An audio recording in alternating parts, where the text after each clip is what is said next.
Do you want to get some snack? Yeah, sure.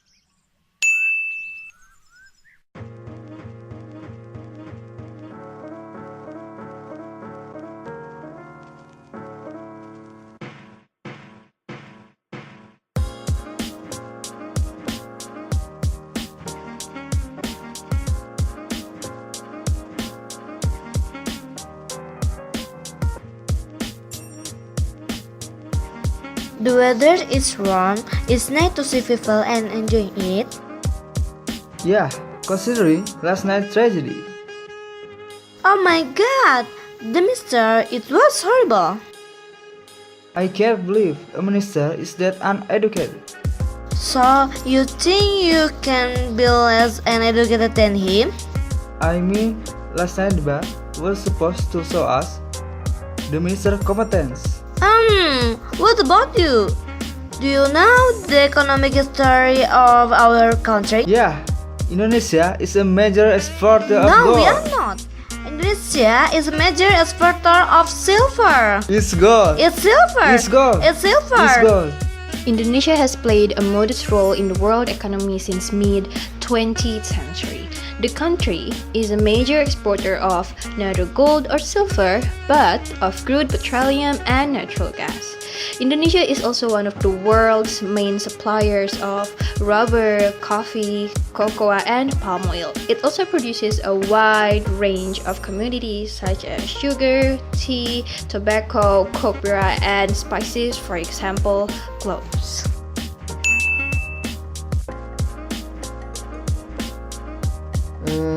Maybe you're right. It's silver. I've told you.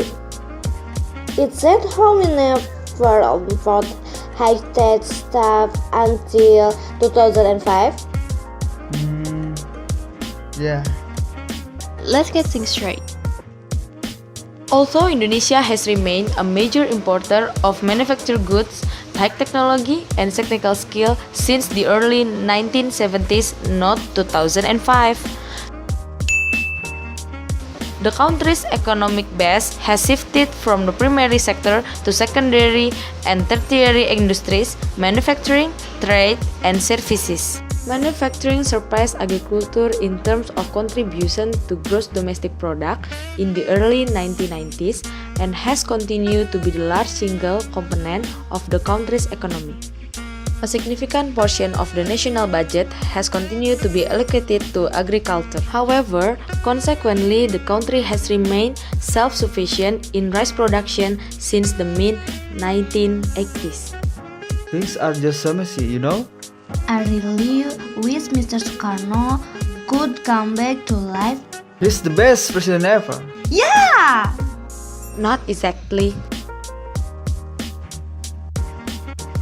During the early years of Indonesia's independence, economic mismanagement and the subordination of development to political ideals under the guided economic policy of the country's first president Sukarno led to financial chaos And to a serious deterioration in the capital stock. From 1969 to 1998, a series of 5-year plans emphasized the government's role in developing the economic infrastructure of the country, notably in agriculture, irrigation, transportation, and communications.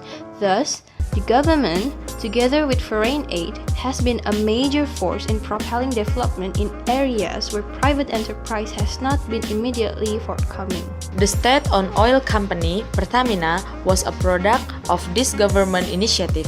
In the late 20th century, the emphasis in the public sector tended increasingly toward independent, self-financing state enterprises. Do you remember when the minister said Indonesia is not suitable for agriculture? Intan's not wrong, and so isn't Hilmi. The minister is borderline uneducated. The consistent monsoon climate and an almost even distribution of rainfall in Indonesia make it possible for different kinds of crops to be grown throughout the country. Most agricultural land is dedicated to rice or to various cash crops. Intensive cultivation is restricted to Java, Bali, Lombok, and certain areas of Sumatra and Celebes. Private enterprises have joined the government in developing Indonesia's palm oil and sugar industries, as well as its fisheries. Large-scale agribusiness is becoming a more important component of the country's economy with increasing government investment.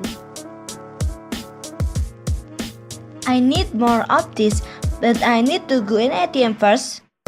Yeah, well, I can't find any ATM around here. Talking about money, Bank Indonesia, the central bank, is responsible for issuing the rupiah, the national currency.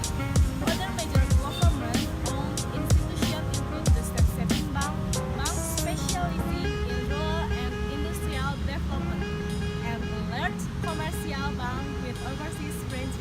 In 1998, the government established the Indonesian Bank Restructuring Agency or IBRA to extricate the financial sector from its monumental debt. IBRA accomplished this task largely through the closure and consolidation of financially precarious banks.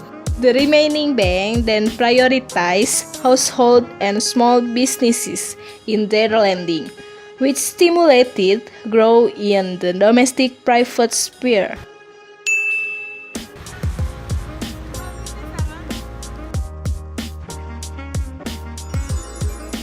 Now you can see there are a lot of traders here. Yeah, no wonder Intan wants more and more food. A complex and reasonably well-developed commercial sector has existed in Indonesia for many decades, if not centuries, based on the marketing and exporting of agricultural produce and on supplying consumer goods and services to the domestic market. Historically, trade has been dominated by Indonesian Chinese, a third of their segment of the population, especially people from western Sumatra and southern Celebes, also have made notable contributions. It's 2 p.m. already. I need to get back to work. Already? Yeah, we will talk later. Such an early bird. I'm having to save up. I'll never get. This time there are occurred. Indonesian industrialization has not produced strong organized labor. This is attributable in part to a surplus of labor in the job market. Most lower-class Indonesians work in the traditional, informal, and marginal jobs. Political repression under the Suharto presidency also discouraged politically motivated association of workers. Rather, the government sought to incorporate functional groups such as those of farmers and fishermen into a quasi-governmental political party. Why did we keep on freezing? I don't know. That was super weird. Come on, let's go. This place so scary.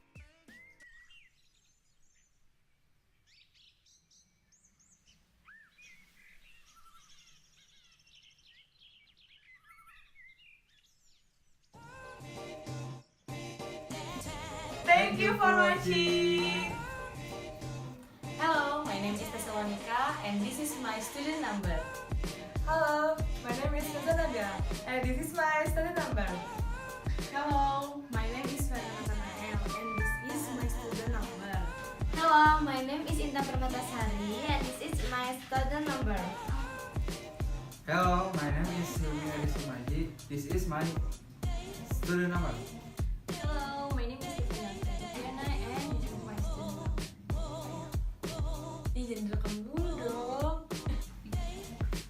Kesan kalah.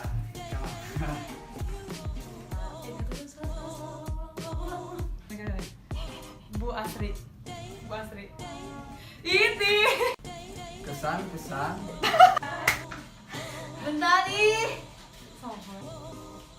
Kesan.